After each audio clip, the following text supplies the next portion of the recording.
Bismillahirrahmanirrahim. Assalamualaikum warahmatullahi wabarakatuh. Alhamdulillahi ala ihsanihi wa syukru lahu ala taufiqihi wa amtinani wa asyhadu an la ilaha illallah wahdahu la syarika lahu ta'ziman li sya'ni wa asyhadu anna Muhammadan abduhu wa rasuluhu ila ridwani. Allahumma salli alaihi wa ala alihi wa ashabihi wa ikhwani. Pada hadirin hadirat kajian Samara yang dirahmati oleh Allah Subhanahu wa taala. Pada kesempatan kali ini kita akan bahas satu topik yang penting bagi orang-orang yang susah memaafkan ya. Banyak ibu-ibu yang susah memaafkan. Demikian juga sebagian bapak-bapak juga susah memaafkan. Sehingga akhirnya dendam tetap tersimpan di hati. Malas ketemu dengan orang yang menyakiti hatinya. Dan terkadang orang yang dia dendami tersebut terkadang kerabatnya sendiri ya. Terkadang keluarganya sendiri ya. Nah, bagaimana hukum seorang yang mendiamkan temannya atau saudaranya atau kerabatnya gara-gara ada permasalahan kemudian dia tidak mau menyapa orang tersebut ya. Pada kesempatan kali ini kita akan membahas hukum syar'i terkait tema pada kajian kita kali ini. Ikhwan dan akhwat yang dirahmati Allah Subhanahu wa taala, tentunya Islam sebagaimana kita ketahui menganjurkan agar saf-saf kaum muslimin rapi dan teratur dan bersatu, sehingga terlalu banyak dalil yang menganjurkan kita untuk ya, bersatu dan tidak tercerai-berai ya. Seperti firman Allah Subhanahu wa taala, innamal mu'minuna ikhwah, sungguhnya orang-orang beriman adalah saling bersaudara. Dan konsekuensi dari bersaudara yaitu mereka saling bersatu, saling memahami, saling menyayangi. Kata Nabi sallallahu alaihi wasallam, mathalul mu'minina fi tawaddihim wa ta'atufihim wa tarahumihim kamathalil jasadil wahid idza ishtaka minhu udhun tada'a sa'irul jasadi bil humma was sahar. Perumpamaan kaum mukminin dalam kasih sayang di antara mereka, dalam saling mencintai, saling lembut di antara mereka. Kata Nabi sallallahu alaihi wasallam, seperti perumpamaan jasad yang satu. Jika salah satu jasad seperti satu tubuh, jika salah satu anggota tubuh sakit, maka yang lain juga akan merasakan sakit, demam, dan bahkan tidak bisa tidur ya. Kemudian juga Rasulullah SAW mengatakan bahwasanya al-mu'minun, orang-orang beriman itu kalbunyan yashuddu ba'duhum ba'dha. Kaum mukminin itu adalah seperti bangunan saling menguatkan satu di antara yang lainnya. Makanya disyariatkan bagi laki-laki seperti salat berjamaah agar mereka berkumpul bersatu, saling menyapa. Disyariatkanlah salam ya, saling menyalami di antara mereka. Dengan saling menyalami maka akan hilang berbagai macam penyakit hati, suudzon, dendam ya. Apalagi kalau sudah berpelukan kemudian jabat tangan, dosa-dosa berguguran dengan berjabat tangan tersebut, penyakit-penyakit hati hilang. Ini semua disyariatkan. Senyum ya, la tahqiranna minal ma'rufi syai'an walau antalqa akhaka biwajhin taliq. Jangan kau meremehkan kebaikan sekecil apapun, meskipun hanya tersenyum ketika bertemu dengan saudaramu. Tabassumuka fi wajhi akhika sadaqah. Senyumanmu di hadapan wajah saudaramu adalah sedekah. Dan yang ini sudah sangat banyak ya dalil-dalil akan seperti ini yang saya rasa ibu-ibu semua sudah pada tahu dan sudah pada hafal ya. Sebaliknya Islam melarang hal-hal yang bisa membuat tercerai-berai. Maka dilaranglah dalam Al-Qur'an disebutkan larang ghibah, tajasus, cari-cari kesalahan orang, memberi gelar ya, gelaran-gelaran yang buruk ya. Ini semua dilarang. Dalam Al-Qur'an melarang hal tersebut. Kemudian Rasulullah SAW juga mengatakan la tadabaru ya, la tahasadu, jangan saling hasad, wala tadabaru, jangan saling boikot ya, wala tanajashu ya, wala taqata'u, jangan saling mendiamkan ya. Kemudian Rasulullah SAW mengatakan wala yabi' ba'dukum ala bai' akhihi, jangan seorang membeli di atas pembelian saudaranya. Wala yasum ahadukum ala saumi akhihi, jangan seorang menawar di atas penawaran saudaranya. Ya, wala yakhtibir rajulu ala khitbati akhihi, jangan seorang melamar di atas lamaran saudaranya. Semua hal yang bisa mengantarkan perpecahan dilarang. Kemudian Rasulullah mengatakan wa kunu ibadallahi ikhwana. Jadilah kalian hamba-hamba Allah yang saling bersaudara. Namun tidak bisa kita pungkiri, namanya manusia, kita terkadang bermasalah dengan orang lain ya. Makanya orang yang sabar dalam bergaul itu orang yang luar biasa. Kata Rasulullah SAW ya, al-muslim alladhi yukhalitun nas wa yasbir ala adahum khairun minal mu'min alladhi la yukhalitun nas wa la yasbir ala adahum. Sampai Nabi SAW menganjurkan interaksi sama kaum mukminin agar saling bersatu, saling mengenal. Kata Nabi SAW, seorang muslim yang berinteraksi dengan masyarakat dan sabar dengan gangguan mereka lebih afdal daripada seorang mukmin yang menyendiri, yang tidak sabar dengan gangguan manusia di sekitarnya. Ya, ini tidak lain Rasulullah SAW ingin kaum mukminin saling mengenal, saling berinteraksi. Dan namanya pertemanan, namanya interaksi. Kadang-kadang ada hal yang tidak sesuai di hati. Terkadang seorang berbuat zalim kepada kita, terkadang kita masalah sama dia. Dari sinilah kemudian timbul yang namanya mendiamkan. Kalau dalam bahasa istilah syar'inya namanya hajar, ya, hajar, yaitu mendiamkan, memboikot. Ya. Bagaimana hukum memboikot, ya? Kita akan bahas, ya. Secara syar'i mendiamkan, ya,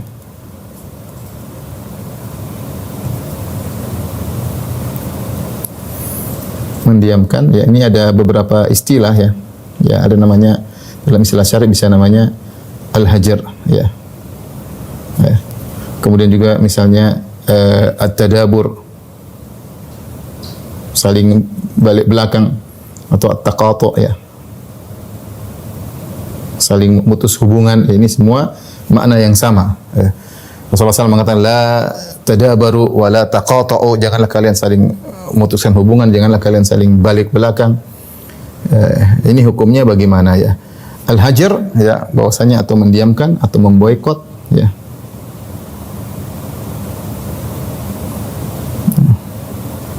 Secara umum ada dua model, ya, dua model.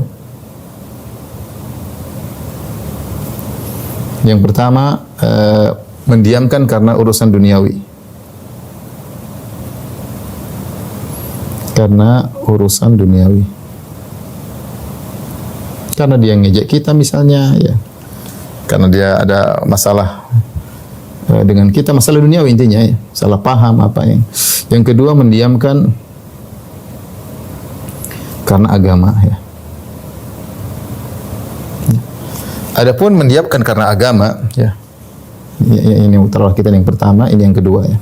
Mendiamkan karena agama artinya kita memboikot seorang karena dia melakukan maksiat atau melakukan bid'ah, ya. Itu mendiamkan karena agama, yaitu memboikotnya, ya, memboikotnya karena ia bermaksiat atau melakukan bid'ah.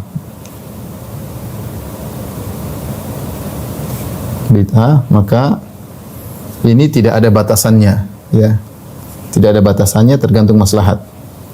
Tidak ada batasan hari, namun tergantung maslahat. Tergantung maslahat, ya. Sebagaimana dalilnya adalah Nabi SAW menghajar Ka'ab bin Malik dan dua temannya, ya, yang tidak ikut perang Tabuk, ya. Tidak ikut perang Tabuk. Kemudian ketika Rasulullah SAW pulang dari perang Tabuk, maka orang-orang munafik datang dan mereka menyampaikan, kami punya uzur ya Rasulullah sehingga kami tidak bisa ikut perang Tabuk. Namun tiga orang ini, diantaranya Ka'ab bin Malik, Hilal bin Umayyah, orang ketiga saya lupa namanya, ketiganya datang kepada Nabi dan mereka jujur, kata mereka kami tidak punya uzur, tapi kami memang malas waktu itu, ada hal yang buat kami tidak berangkat untuk perang Tabuk. Maka Rasulullah SAW berkata, amma hadza faqad sadaq, sungguhnya Ka'ab bin Malik sudah jujur, tunggu sampai keputusan Allah Subhanahu wa taala. Maka selama itu Rasulullah SAW pun memboikot mereka. Tidak seorang pun dari tiga orang ini diajak berbicara. Kalau mereka mengucapkan salam tidak dibalas. Kalau mereka pergi ke masjid maka tidak disapa. Dan itu berlaku sampai 50 hari. Sampai akhirnya Allah Subhanahu wa taala turunkan ayat dalam surat At-Taubah memberi ampunan kepada mereka. Wa ala thalathati alladhina khulifu hatta idza dhaqat alaihimul ardu bima rahabat wa dhaqat alaihim anfusuhum wa dhannu alla malja'a minallahi illa ilaihi thumma taba alaihim liyatubu. Dan kepada tiga orang yang diakhirkan keputusan mereka. Wa ala thalathati alladhina khulifu, maksudnya adalah dan kepada tiga orang yang diakhirkan, ditunda keputusan mereka sampai ketika mereka menganggap dunia sudah terasa sempit dan jiwa mereka pun terasa sempit dan mereka tahu tidak ada jalan keluar dari Allah kecuali kepada Allah, maka Allah pun menerima taubat mereka, ya. Maka setelah 50 hari mereka diboikot oleh Nabi sallallahu alaihi wasallam dan para sahabat, akhirnya mereka diterima taubatnya oleh Allah Subhanahu wa taala. Ini namanya dihajar karena mereka bermaksiat. Maksiat apa yang mereka lakukan? Mereka tidak ikut serta dalam perang Tabuk. Dan ini dijadikan dalil oleh para ulama bahwasanya kita boleh memboikot seseorang jika dia melakukan maksiat dan dia tidak meninggalkan maksiat tersebut, atau dia melakukan bid'ah dan dia tidak mau meninggalkan bid'ah tersebut. Kita boikot mereka, boikot dia sampai dia sadar. Namun perkara ini tentunya seperti saya katakan tadi tergantung maslahat. Tergantung maslahat. Kalau kita memboikot, misalnya memboikot anak kita atau memboikot kakak kita, memboikot adik kita, memboikot teman kita, dan kita berharap kalau kita memboikot tersebut dia akan sadar, maka lakukanlah boikot. Kita diamkan sampai dia sadar, dia ngerti bahwasanya dia salah. Tapi kalau kita boikot, kita diamkan, dia tambah parah, maka jangan diboikot. Karena masalah hajrul mubtadi atau hajrul asi, memboikot, mendiamkan pelaku bid'ah atau memboikot, mendiamkan pelaku maksiat, ini termasuk dari an-nahyu anil munkar, termasuk dari ingkarul munkar, termasuk dari mengingkari kemungkaran, dan para ulama sepakat bahwasanya mengingkari kemungkaran dibangun di atas maslahat. Jika seorang melakukan pengingkaran terhadap kemungkaran, ternyata kemungkarannya semakin parah, maka jangan dia lakukan. Ya, jangan dia lakukan. Tapi kalau dia mengingkari kemungkaran, kemudian kemungkaran semakin berkurang, maka wajib untuk dia mengingkari kemungkaran. Makanya di zaman sekarang ini belum tentu kita bisa mempraktikkan hal ini. Contoh, misalnya ada anak kita, ternyata dia ketahuan maksiat, kemudian dia mungkin suka apa, terus kita boikot, kita diamkan. Kalau dia kembali, alhamdulillah, silakan kita boikot anak, meskipun anak kita yang kita cintai. Tapi kalau kita boikot, ternyata dia malah pergi, dia malah ketemu dengan teman-temannya yang nakal, semakin parah, maka jangan diboikot. Maka ini perlu fikih memboikot pelaku maksiat, melihat maslahat dan mudarat. Ya. Dan praktek memboikot pelaku maksiat ini tidak ada batasannya. Selama dia belum tobat, kita boleh memboikot dia selama-lamanya, nggak ada masalah. Misalnya ada orang jengkel, dia bilang saya tidak mau bicara sama dia. Kenapa? Dia adik saya tapi dia praktisi riba. Saya tidak mau ngomong sampai mati. Misalnya, kalau secara hukum syar'i boleh-boleh saja. Tetapi kembali kepada ada maslahat atau tidak. Jangan-jangan dia tidak diajak ngomong sampai seumur hidup, ternyata dia tambah parah, adiknya tambah parah, maka seorang harus cerdas dalam hal ini untuk mendiamkan, memboikot pelaku maksiat, pelaku bid'ah, harus melihat maslahat dan mudarat. Sebagaimana ingkarul munkar, mengingkari kemungkaran dibangun di atas maslahat dan mudarat. Tidak semua kemungkaran lantas kita ingkari tanpa menimbang maslahat dan mudarat. Ini model boikot yang pertama. Model boikot kedua, yang ini yang dimaksud dalam pembahasan kita, ya, mendiamkan karena urusan duniawi. Ya, ini aturannya tidak boleh lebih dari 3 hari. Tidak boleh lebih dari 3 hari. Dalilnya apa? Rasulullah SAW bersabda, la yahillu li muslimin an yahjura akhahu fawqa 3. La yahillu li muslimin an yahjura akhahu fawqa 3. Tidak halal bagi seorang muslim untuk memboikot saudaranya lebih dari 3 hari. Tidak halal boikot atau mendiamkan lebih dari 3 hari. Ibu-ibu ingat ya, tidak boleh 3 hari, enggak boleh. 2 hari boleh, sehari boleh, 2,5 hari boleh, 3 hari boleh, lebih dari 3 hari haram, tidak boleh. Kalau boikot mereka ternyata perkara dunia, gara-gara salah ngomong, gara-gara tersinggung di WhatsApp, di grup, gara-gara tidak diundang, gara-gara ngejek, ini semua urusan duniawi, ya, urusan duniawi, maka tidak boleh lebih dari 3 hari. Kata Nabi SAW, la yahillu li muslimin an yahjura akhahu fawqa 3. Tidak halal bagi seorang muslim maupun muslimah untuk memboikot saudaranya lebih dari 3 hari. Yaltaqiyan, mereka bertemu, wa yu'ridu hadha wa yu'ridu hadha, maka saling melengos, satu melengos ke kanan, satu melengos ke kiri, satu ke selatan, satu ke utara, satu ke timur, satu ke barat, ya. Kemudian kata Nabi SAW, wa khairuhuma alladhi yabda'u bisalam. Yang terbaik di antara keduanya adalah yang mulai mengucapkan salam. Dia yang terbaik, dia yang menang dalam kasus yang terjadi di antara mereka berdua. Kenapa syariat membolehkan selama 3 hari? Karena tabiat manusia seperti itu. Kita tidak mudah langsung bisa memaafkan. Kecuali orang-orang yang memiliki hati yang sangat tinggi, dada yang sangat lapang, sangat lebar. Kebanyakan kita sempit dadanya. Sedikit tersinggung, kayaknya dia merendahkan saya, ego, macam-macam lah manusia. Apalagi seperti model-model kita atau sebagian kita mudah tersinggung, sehingga dadanya sempit. Kalau dadanya sempit, cepat marah. Tetapi boleh marah 3 hari, nggak apa-apa. Boikot salam nggak dijawab boleh, tapi cuma 3 hari. Kalau sudah lebih 3 hari, harus selesai. Siapa duluan-duluanan, yang duluan selesai. Entah kirim salam lewat WA atau telepon, apa-apa, segera. Itu yang, kalau tidak maka mereka terjerumus dalam perkara yang haram. Nah, inilah yang kita bahas tentang bagaimana hukum mendiamkan saudara, ya, karena urusan duniawi lebih dari 3 hari karena dendam, ya. Taib, inilah 2 model hajar dan kita insya Allah akan fokus pada yang ini, ya. Taib,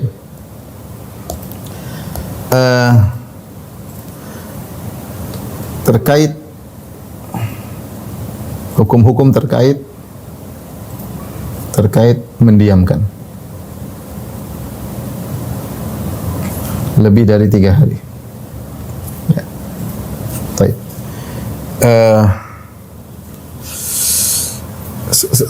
Yang kita bahas pertama tentang kerugian orang yang saling memboikot.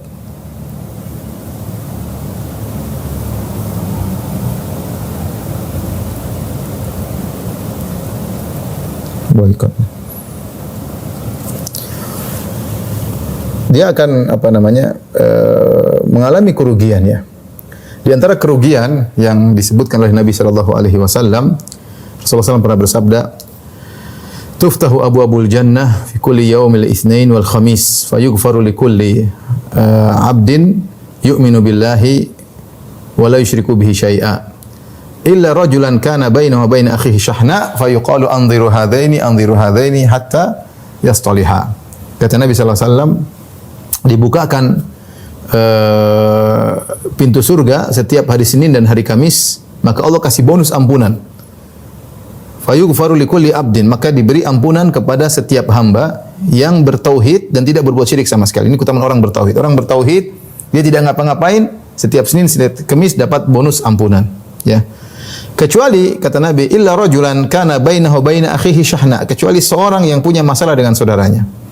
Fayuqal, maka dikatakan anziru hadaini, tunda kedua orang ini jangan dikasih ampunan, anziru hadaini, tunda dua orang ini jangan dikasih ampunan hatta yastaliha, maka sampai mereka berdua damai baru diberi ampunan.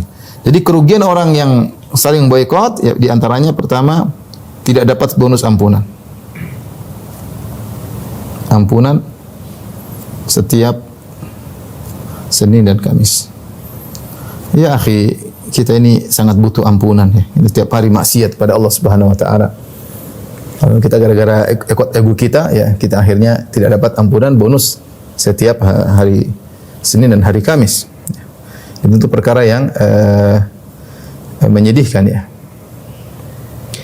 Kemudian di antaranya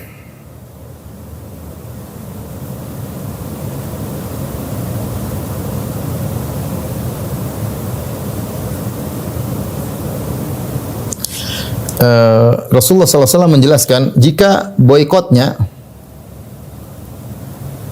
sampai setahun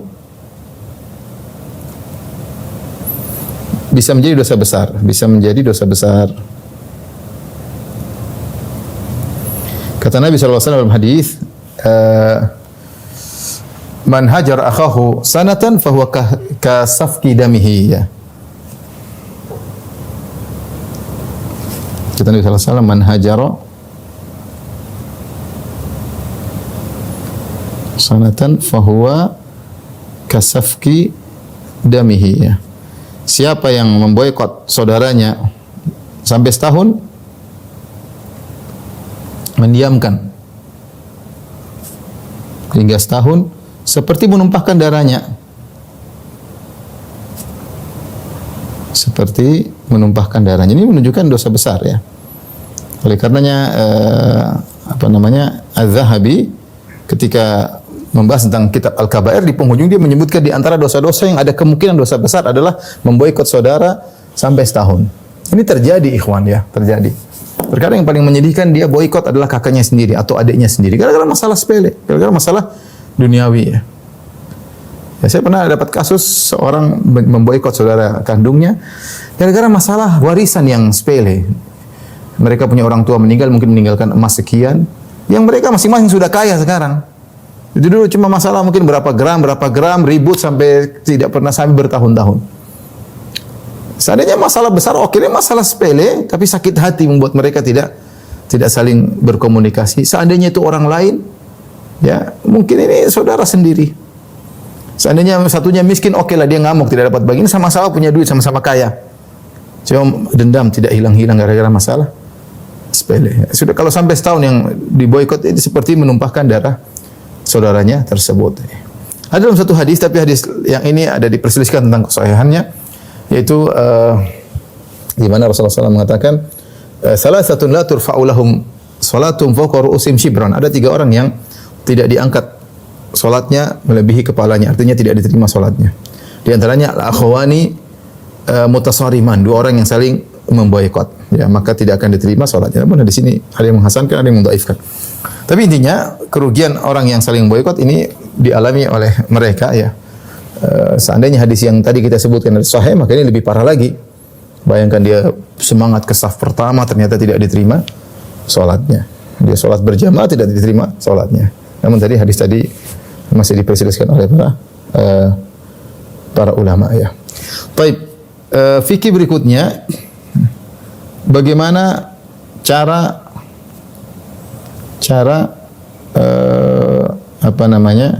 membatalkan pemboikotan.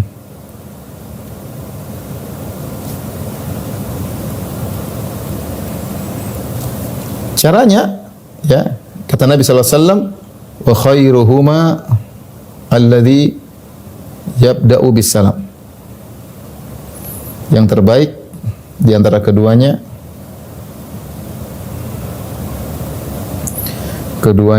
yang memulai salam. Dalam sebagian riwayat Nabi SAW mengatakan, jika sudah lewat 3 hari, falyalqihi, maka hendaknya dia datang ke saudaranya dan dia mengucapkan salam. Tidak ada cara lain kecuali mengucapkan salam, ya. Maka ada khilaf di kalangan para ulama tentang masalah ini. Apakah maksudnya hanya sekedar memberi salam ataukah harus kembali seperti sedia kala? Kita ambil zahir hadis. Zahir hadis yang penting adalah memulai salam. Kalau sudah ada salam di antara mereka, selesai. Tidak harus persahabatan kembali seperti dulu. Memang sulit, ya. Kalau bisa kembali seperti dulu yang terbaik. Tapi manusia siapa yang bisa seperti itu? Seperti kata orang, hati kalau sudah gelas kalau sudah pecah, mau disambung lagi retak-retaknya susah, pasti masih ada bekas retakannya. Hati pun demikian, kalau sudah retak sulit untuk dikembalikan. Tetapi yang penting siapa yang mulai salam maka dia sudah lepas daripada keharaman tersebut. Nah, sudah lebih dari 3 hari. Hari keempat, hari kelima, kalau lebih 3 hari segera dia mulai memberi salam. Dan Rasulullah SAW mengatakan wa khairuhuma, yang terbaik di antara keduanya adalah alladzi yabda'u bisalam, yang mulai memberi salam. Rasulullah SAW tidak mengatakan yang terbaik di antara keduanya adalah yang ngaku salah, yang salah kemudian mengaku salah. Rasulullah tidak bicara mana yang salah, mana yang benar. Rasulullah SAW mengatakan yang terbaik adalah yang pertama kali memberi salam. Apakah status Anda sebagai pihak yang benar atau pihak yang salah? Yang pertama memberikan salam, dia yang terbaik. Kenapa? Dia mengalahkan egonya. Dia mengalahkan godaan syaitan yang ingin memecah belah di antara kaum muslimin, di antara dia dan kakaknya, di antara dia dan adiknya, di antara dia dengan tetangganya, di antara dia dengan teman lamanya. Dia mulai memberi salam. Ya, memberi salam tersebut, dia datang ketemu dengan orangnya, maka itu yang terbaik. Ya. Assalamualaikum warahmatullahi wabarakatuh. Kalau bisa saling maafkan, yang terbaik, ya. Kalau dia sudah memberi salam dan yang sana cuek, ya sudah, bukan urusan dia, ya. Ya, yang penting dia sudah mulai memberi salam, ya. Atau dia memberi salam, dia telepon misalnya. Artinya dia berusaha untuk memulai salam, maka dia sudah lepas daripada pemboikotan tersebut, ya. Yang penting dia mulai terlebih dahulu. Dan kalau ada saudaranya mulai, hendaknya dia sambut, ya. Taib, ini terkait dengan masalah mendiamkan lebih dari 3 hari. Pembahasan yang lebih penting lagi, yang kedua adalah cara untuk menghilangkan dendam ini yang susah ini. Baik. Bagaimana caranya? Sebelumnya timbul pertanyaan, Ustadz, apakah, ini kita bicara secara hukum fikih, Ustadz, apakah wajib bagi kita memaafkan orang yang menzalimi kita? Taruhlah sekarang kita merasa kita di posisi yang benar, dia yang zalim. Dia yang cari gara-gara, dia yang mengejek saya, dia yang begini saya, ya. Dia yang mulai memboikot, ya. Dan dia yang begini, yang begini, ya, dia harusnya minta maaf sama saya. Baik. Tentunya orang yang berbuat zalim hendaknya dia minta maaf, kalau tidak dia dapat masalah di akhirat kelak, ya. Orang yang berbuat zalim, ya kata Nabi sallallahu alaihi wasallam, "Az-zulmu dzulumatun yaumal qiyamah." Berbuat zalim adalah menimbulkan kegelapan yang bertubi-tubi pada hari kiamat kelak. Kegelapan yang bertubi-tubi tersebut ditafsirkan dengan dua tafsiran. Tafsiran pertama yaitu menggambarkan tentang kesulitan akan dihadapi di hari kiamat kelak, mulai dibangkitkan di padang mahsyar dia akan mengalami kesulitan. Ketika dihisab dia akan mengalami kesulitan. Ketika di mizan dia akan mengalami kesulitan. Ketika di sidang dia akan mengalami kesulitan. Kesulitan, kezaliman itu kegelapan yang bertubi-tubi, zulumat, kegelapan bertubi-tubi ditafsirkan dengan kesulitan akan dihadapi pada hari kiamat. Siapa yang tidak? Ya akhi, berat hari kiamat ya. Berat. Ya, maka jangan berbuat zalim. Sebagian ulama menafsirkan maksudnya zulumatun yaumal qiyamah, maksudnya secara hakiki benar-benar kegelapan. Kapan dia mengalami kegelapan tersebut? Ketika dia akan melewati sirat. Maka dia akan mengalami kegelapan. Dia butuh cahaya untuk bisa melewati sirat, karena sirat adaqqu minasy-sya'r wa ahaddu minas-saif. Lebih tipis daripada rambut dan lebih tajam daripada pedang. Dan kalau dia tidak lihat sirat, dia akan langsung terjungkal dalam neraka jahanam yang apinya hitam sangat panas ya. Ketika itu dia butuh cahaya ya. Maka ada sebagian kaum yang diberikan cahaya cuma sejempol sehingga dia berjalan, nanti kalau cahayanya redup dia berhenti. Nanti cahayanya lagi dia jalan lagi. Ada orang mukmin yang cahayanya sempurna, besar seperti gunung, ada yang seperti pohon korma. Ketika itu orang beriman berdoa, Rabbana atmim lana nurana waghfir lana, ya Rabb kami sempurnakanlah cahaya kami. Orang munafik dikasih cahaya kemudian dihilangkan cahayanya. Nah, orang yang berbuat zalim dia akan mengalami kegelapan pada saat tersebut. Itu adalah ujian terakhir antara masuk surga atau masuk neraka ketika melewati sirat. Di saat dia butuh untuk selamat, justru dia dikasih kegelapan oleh Allah Subhanahu wa taala, maka binasalah dia. Maka jangan berbuat zalim kepada orang lain. Ini perkara yang sangat berat. Kalau seorang berbuat zalim, segera minta maaf kepada orang yang dia zalimi. Ya. Segera minta maaf kepada orang yang dia zalimi. Dan ini sangat penting bagi kita semua. Coba kita cek kehidupan kita ini, siapa yang orang kita zalim. Segera kita minta maaf. Mungkin dengan kata-kata kita pernah menghinanya, atau dengan fisik ya. Saya kenal dulu ada teman saya di sekitar tahun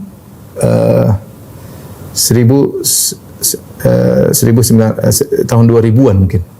2000 atau 1999. Ketika itu ada pengajian, terus kemudian ada yang salah paham sampai ada salah seorang dari mereka datang kemudian memegang kerah baju kawan saya tersebut, mau dipukul, dipegang kayak gini. Itu kejadian tahun 1999 kalau tidak salah, atau tahun 2000 sekitar gitu. Kemudian berlalu. Kemudian pas kemarin corona, orang yang pegang begini dia meninggal dunia ya. Tapi sebelum dia meninggal dunia, dia sempat datang kepada kawan tersebut dan minta maaf. Bayangkan corona tahun berapa? Tahun 2019 atau 2020. Artinya 20 tahun kemudian. Tapi Allah beri taufik kepada dia untuk minta maaf sebelum dia meninggal dunia. Alhamdulillah. Kemudian yang dizalimi memaafkan. Tapi dia ingat dosa tersebut. Bahwa dia pernah bikin kawannya seperti itu. Ini bukan masalah sepele. Karena semuanya ada hitungannya. Ini bikin orang begini memang kira tidak ada hitungannya di akhirat. Ada hitungannya di akhirat. Dan bayarannya nanti dengan kebaikan-kebaikan. Dengan hasanat, pahala yang kita miliki untuk bayar gara-gara pernah bikin orang seperti ini. Dia ingat dan dia minta maaf. Setelah dia minta maaf, kemudian dia meninggal dunia. Dan sebagian orang diberi taufik oleh Allah terbetik dalam benaknya untuk mengingat kezaliman-kezaliman yang pernah dia lakukan. Sebelum dia meninggal atau sebelum orang yang dia zalimi meninggal dunia.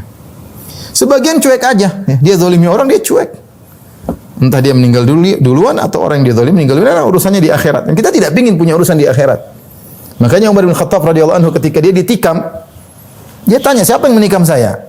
Ketika ditikam, kata Al-Majusi, gulam Al-Mughirah, ya, yaitu Abu Lu'lu' Al-Majusi, orang Majusi. Maka Umar, seingat saya dia berkata, segala puji bagi Allah tidak menjadikan masalahku dengan orang muslim. Alhamdulillah orang kafir enggak apa-apa, kita berhadapan dengan orang kafir pada hari kiamat kelak. Tapi kalau kita berhadapan dengan orang muslim, siapapun dia pasti masalah. Kita di dunia saja kalau sidang dengan orang, meskipun kita di posisi yang benar, repot. Sidang kemudian datang dia punya pengacara membela dia, repotlah, masalah lah. Kita enggak pingin masalah di dunia. Apalagi kalau sidang dalam posisi kita yang salah dan yang menyiang adalah Allah Subhanahu wa taala. Binasa kita. Oleh karena seorang berbuat zalim, segera minta maaf. Ya. Baik, kita bicara tentang orang yang berbuat zalim, segera minta maaf. Sekarang kita bicara orang yang dizalimi, yang sakit hati, yang dendam. Kenapa dia dendam? Karena merasa dizalimi ya. Dendam. ya, karena merasa dizalimi. Baik. Akhir kita bahas pertama, apakah wajib bagi orang yang dizalimi untuk memaafkan? Apakah dia boleh menyimpan dendamnya sampai mati? ini saya ingin dendam, saya diamkan, saya pokoknya dia yang dosa, dia yang bikin masalah, saya diamkan sampai hari kiamat kita ketemu, ya. Apakah dia wajib untuk memaafkan? Maka ini dibahas oleh para ulama. Dalil-dalil menunjukkan bahwasanya seorang tidak wajib memaafkan. Karena benar memaafkan itu yang terbaik. Tapi kalau bicara apakah wajib memaafkan? Jawabannya tidak. Allah Subhanahu wa taala mengatakan wa jazaa'u sayyi'atin sayyi'atun misluha. Balasan keburukanlah keburukan seperti dia boleh membalas sebagaimana keburukan yang dia alami. Ya. Faman afa wa aslaha fa ajru 'ala Allah. Tapi memaafkan itu lebih baik. Ya, tapi boleh membalas, ya. Kata Allah, wa in aqabtum fa aqibu bimithli ma uqibtum bi. Kalau kalian membalas maka balaslah sebagaimana kalian dizalimi. Boleh membalas setimpal, boleh. Kemudian juga Allah Subhanahu wa taala berfirman, faman i'tada 'alaikum fa'tadu 'alaihi bimithli ma i'tada 'alaikum. Siapa yang buat kezaliman kepada kalian maka balaslah setimpal seperti apa yang kezaliman yang dia lakukan kepada kalian.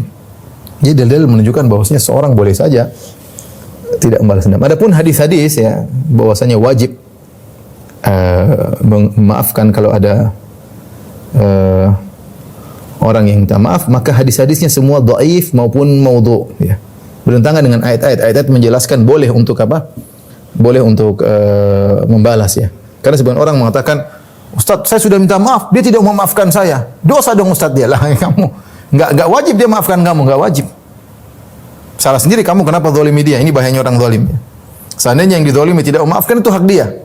Adapun hadis-hadis yang mengatakan wajib memaafkan, dhaif semuanya. Seperti dalam hadis, ya, Rasulullah SAW bersabda, man i'tadzara ila akhihi bi ma'dziratin falam yaqbalha kana alaihi mithlu khati'ati sahibi maksin. Barang siapa yang saudaranya minta maaf kepada dia kemudian dia tidak maafkan, maka dia berdosa seperti dosa pemungut pajak. Ya, dosa besar, tapi hadisnya dhaif, ya. Kemudian hadis yang lain misalnya dari Aisyah radhiyallahu taala anha, ya. Rasulullah SAW bersabda, man i'tadzara ila akhihi al-muslim min syai'in balaghahu anhu falam yaqbal udhrahu lam yarid alayhi al-haud. Siapa yang saudaranya datang minta maaf atas masalah, ya, kemudian dia tidak maafkan, maka dia tidak akan datang ke telagaku pada hari kiamat kelak. Hadisnya hadis maudhu, ya, atau hadis dhaif, ya. Ya, di situ ada perawi yang kadzdzab, hadis palsu, ya. Intinya hadis-hadis ini secara lafalnya, secara sanadnya palsu atau dhaif, dan secara matannya bertentangan dengan ayat-ayat yang membolehkan seorang tidak memaafkan. Dari sini saya tekankan lagi kepada orang yang berbuat zalim, ya. Jangan lupa untuk minta maaf. Mungkin dia tidak maafkan kamu sekarang, tapi mungkin tahun depan, dua tahun lagi, manusia apalagi orang Indonesia mudah memaafkan, bukan tipe pendendam. Dia dendam sekarang, mungkin kondisinya lagi tidak nyaman, nanti mungkin dia lagi nyaman, 2 tahun kemudian, 3 tahun kemudian datang minta maaf sama dia. Kalau kamu yakin kamu yang salah, maka jangan ragu-ragu minta maaf. Baik, yang diminta maaf, ya, meskipun tidak wajib untuk memaafkan, tapi yang afdal adalah jangan dia menyimpan dendam. Maka cara untuk menghilangkan dendam, bagaimana caranya? Ya, kita akan bahas sini, ya, sekedar memberi motivasi kepada ibu-ibu agar jangan dendam, apalagi dendam sama suaminya, ya. Agar tidak dendam.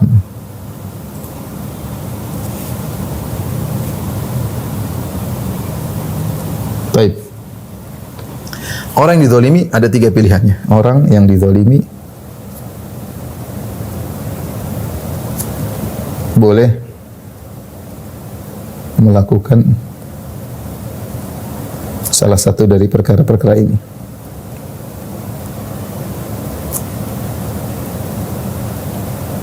Perkara-perkara berikut, ya. Baik, yang pertama, ya, dia membalas di dunia dengan syarat harus setimpal.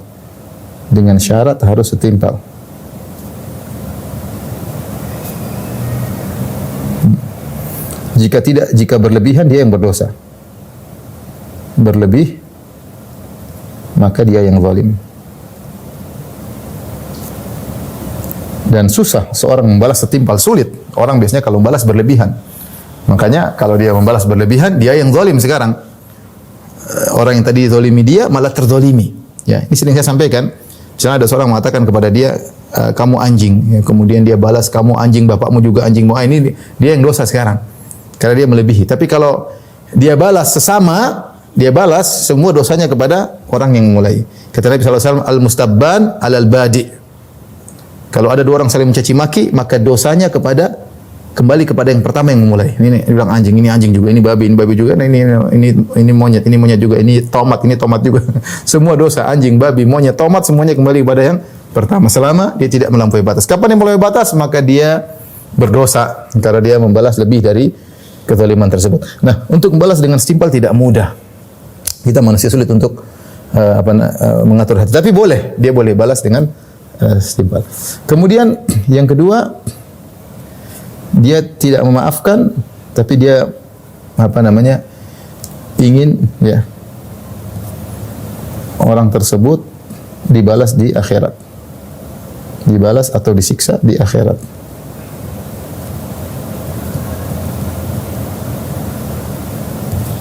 Jadi dia tidak memaafkan, itu dia tidak memaafkan. Tapi dia tidak balas di dunia. Tapi tidak balas di dunia.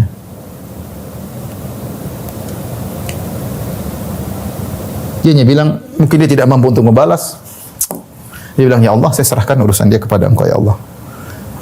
Azablah dia di akhirat kelak. Misalnya dia berdoa dengan demikian, atau dia mengatakan, ya Allah, balaslah sesuai dengan yang pantas bagi dia. Artinya dia tidak membalas. Dia bilang maki-maki, dia diam aja. Tapi dia tidak maafkan dan dia dendam. Ini orang dendam. Sampai karena dia dizalimi. Sampai hari kiamat dia ingin orang ini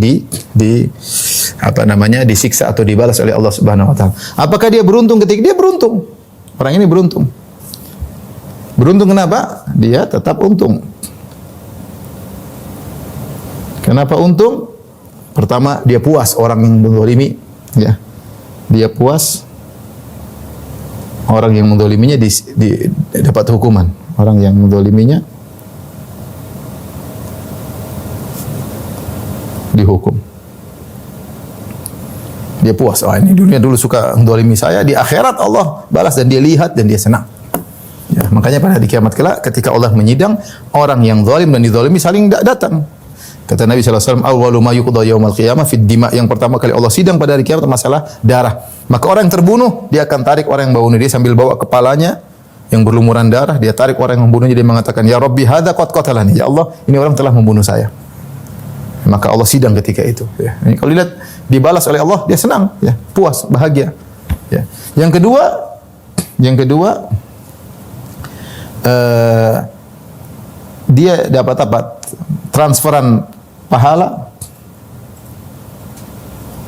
dari orang yang zalimi, atau dosanya ditransfer, diberikan kepada orang yang menzalimi.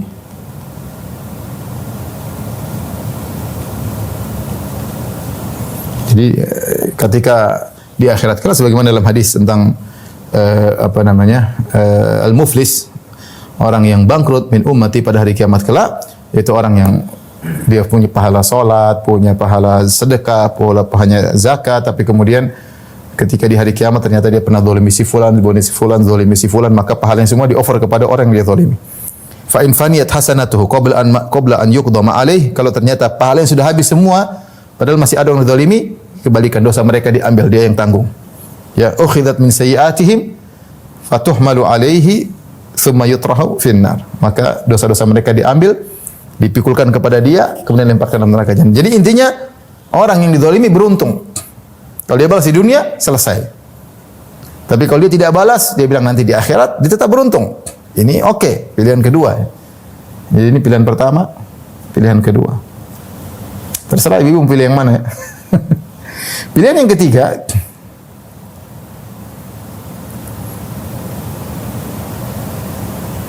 Yang ketiga, dia maafkan di dunia. Dia maafkan.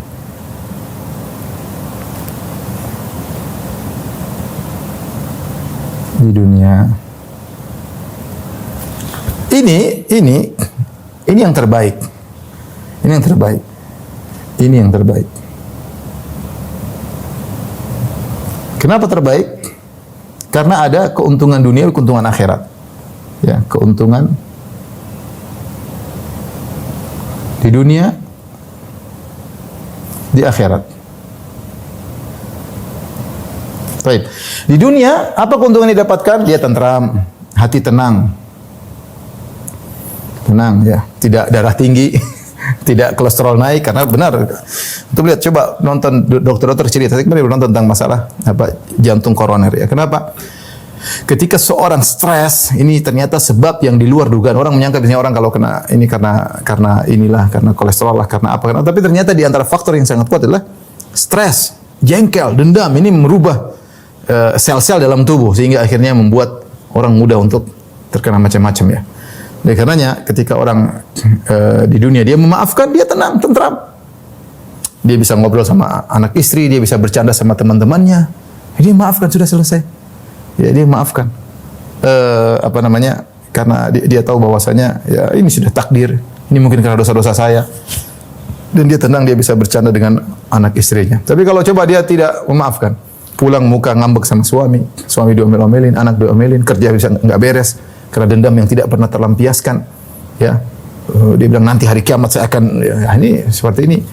Dia sengsara ya. Tapi kalau dia maafkan, dia dapat keuntungan duniawi, hati tenang. Kemudian yang kedua, derajatnya semakin naik. Semakin naik. Kata Nabi SAW, Rasulullah SAW bersumpah tentang 3 perkara, di antaranya wa ma zada al-abda bi afwin illa izzan. Tidaklah seorang hamba yang maafkan kecuali semakin mulia. Dia semakin mulia. Bahkan mulia di mata musuhnya yang dia maafkan.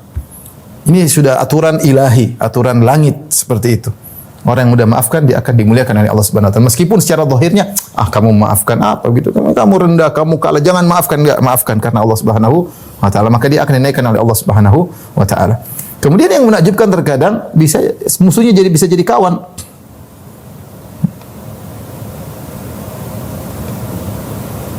Ya.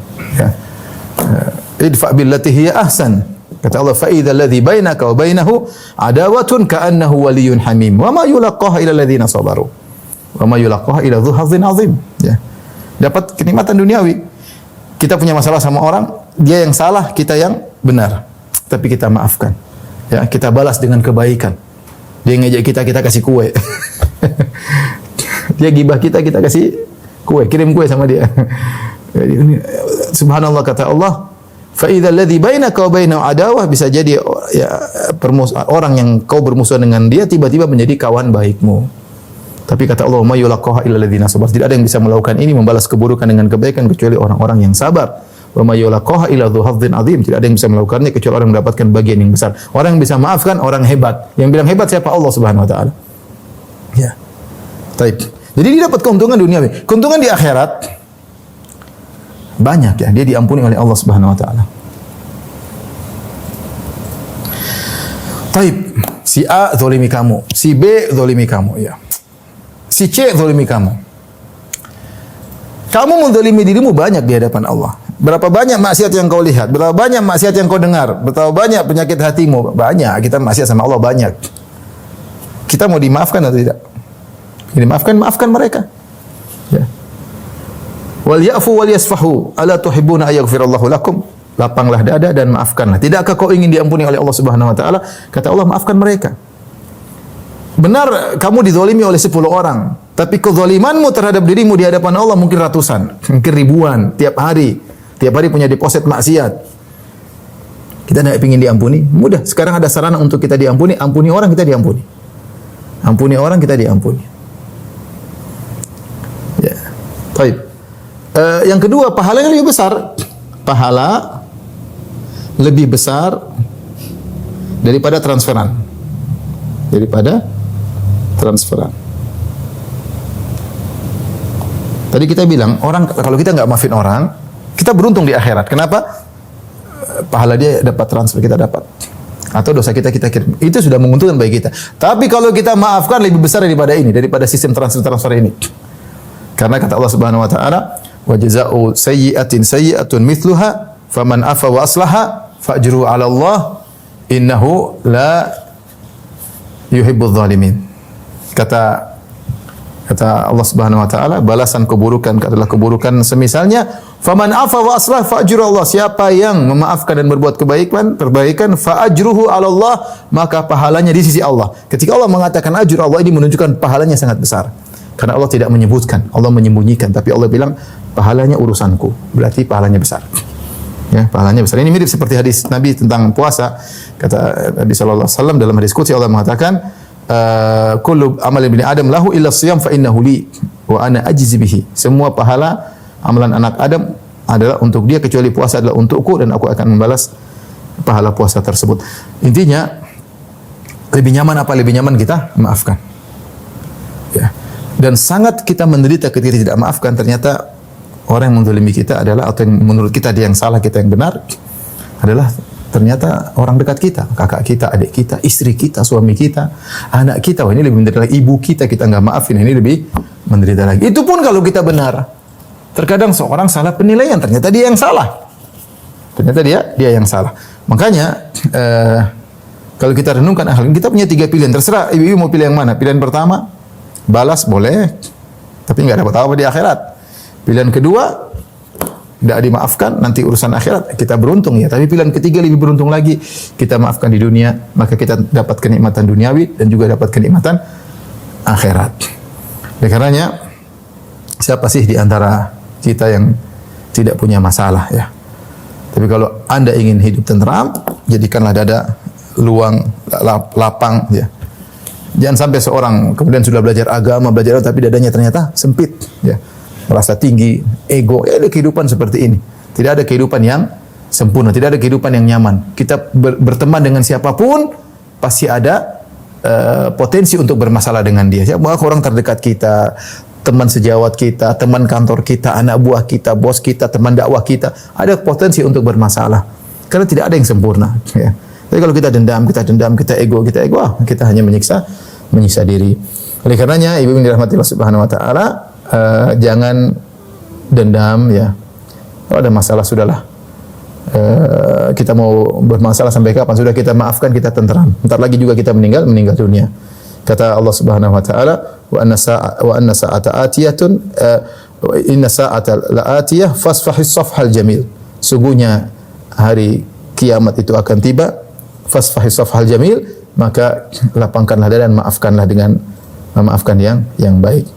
Dengan demikian kita akan hidup lebih tenteram, tidak stres, tidak cepat naik kolesterol, tidak tekanan darah tinggi. Ya alhamdulillah bisa bercengkerama dengan anak istri, dengan suami. Alhamdulillah ketika kita tidak dendam.